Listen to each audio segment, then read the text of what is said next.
Hi, this is Garrett with Gwitting Reviews, and it is time for a review of the new Poppy album, Negative Spaces. Poppy is back and doing the one thing that I was hoping she would do all this time: metal. We first got a taste of this back in 2020 with her project I Disagree, which saw her primarily embracing nu metal. It was a great album, and I hoped she would lean into this sound more.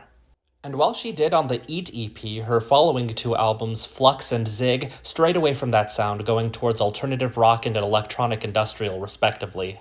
But after being featured on material from Bad Omens and Knocked Loose, all signs were pointing towards her going for an even more aggressive metal sound, which leads us to Negative Spaces. This is her most holistic embrace of metal thus far, as she takes on nu metal, alternative metal, and even metalcore.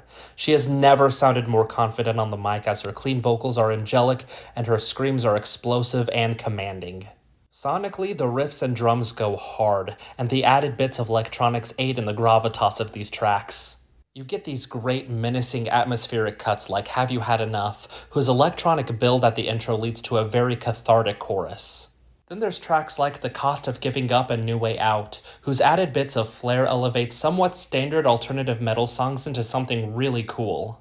And then you have They're All Around Us and The Center's Falling Out, which freaking rip.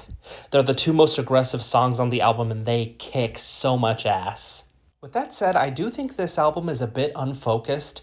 Like I said earlier, the varying genres of rock and metal are pretty widespread, and I like that you get a bit of everything here, but in this approach, not all songs are created equally, leaving some tracks to sound like generic impersonations of these genres. I'm specifically talking about the songs leaning towards alternative rock and metal. Tracks like Vital and the title track sound like radio rock songs and not in the best way. Also, there is a synth pop song on here. I respect the decision, and the sonic picture it paints actually works in the context of the album, but the tune is not the strongest in my opinion. Overall, I think Negative Spaces is pretty darn good. It's the most she has embraced metal thus far, and even though not every track works, it is always enjoyable and never boring. Definitely check this out. I think it's her best project since I Disagree and a major step up from Zig. It rips. 7 out of 10.